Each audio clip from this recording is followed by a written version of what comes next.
खुलुमबाय लोगोफोर दिनै मोनसे भिडिअ लानानै फैदों आङो बे भिडिअआनो जाहैबाय न'आव जानो थाखाय एसे जोगोनार खेथि खालामदोंमोन 1 बिगाल' किन्तु मा खालामनो ओरैबायदि मोसौनि उतपात जे जेबो खेथिखौनो खालामनो हाया बे प्रब्लेमा आंनि बे जायगायावल' नङा गुबुन गुबुन जायगायावनो बे एखे प्रब्लेमा फेस जानो हागौ खोमा जायनि थाखाय आबादारिफोरा गावनि हा थासेयावबो गोसोबायदि आबाद खालामनो हाया मोसौफोरनि उतपाताव मानोना बहुद थाखा रां फैसा खरसा खालामनानै ट्रेक्टर हारि एवनानै आबाद खालामो किन्तु सानैसो जुनार फिसिग्रा मानसिफोरा मोसौ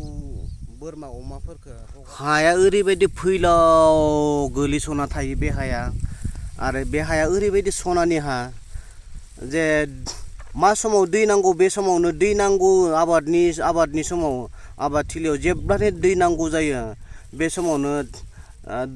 दैसानिफ्राय एसे थिखांनानै होबानो दैया नांगौ समाव दैखौ इउज खालामनो हायो आरो दै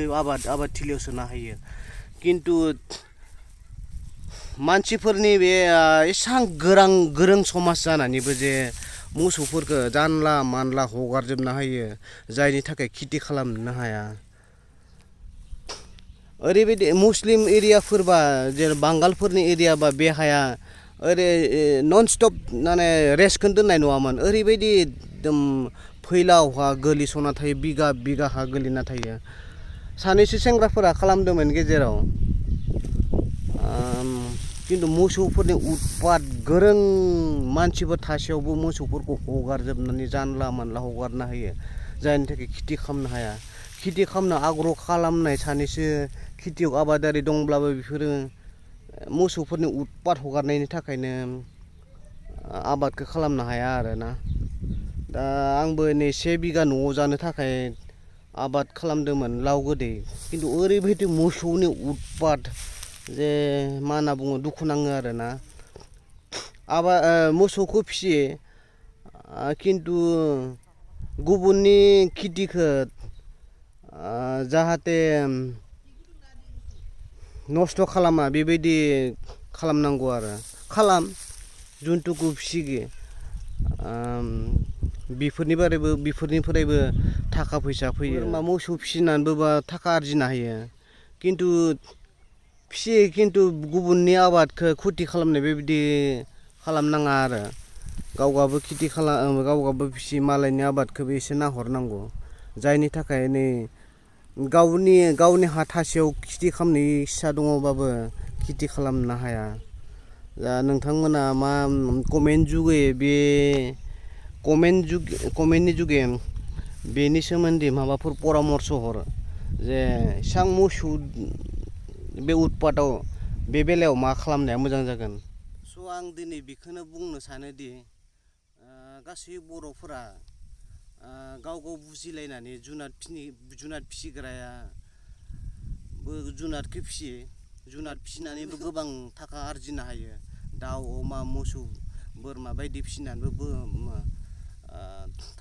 रां आरजिनो हायो न'खरखौ सामलायलांनो हायो बेबायदि जुनाद फिसिनानैबो किन्तु जुनादखौ फिसियो किन्तु जुनाद फिसिनानै जे गुबुननि आबादखौ जाहाथे खहा खालामा बेखौबो नोजोर लाखियो आरो बयबो गावनो बुजिलायनानै आबादारिफोरखौबो आबाद खालामनो हो दिनैनि बे इक'नमिक क्राइसिस गभर्नमेन्टआबो साफ्रोम मानसिखौ साख्रि बाख्रि होजोबनो हाया जा दिनैनि बे जुगाव आबाद खालामनानैबो ओरैबायदि रां आरजिनो हायोसै जे गुजरात पान्जाब हारियानाफोर बायदियाव जेरै आबाद खालामनो हायो जे आसामावबो जोंनि बे आसामावबो बिदि खालामनो हायो आबादनि गेजेरजोंबो बिजनेस आरो साख्रियालफोरखौ फेर फाथिनो हानाय मोनसे आबादफोराबो दानि जुगाव आबाद खालामनानै रांखान्थिनि बेलायाव मजबुत खालामनो हायोसै जोंनियावनो ओरैबायदि गुवार हा दङ ओरैनो गोलैसोनानै थायो मेसें मात्र सिंगोल टाइमल' खेथि खालामो किन्तु पान्जाब हारियाना गुजरात UP MP फोरबायदि जायगायाव बेबायदि खालामा बिसोर हाखौ रेस्टखौनो दोना आरोना नन स्टप माइ खेथि खालामनायनि उनाव गोरान खेथि खालामनायनि उनाव बिब्दि वान आफ्टार एनादार ना खेथिखौ नन स्टप खालामबाय थायो जायनि थाखाय बिसोरो रांखान्थियाव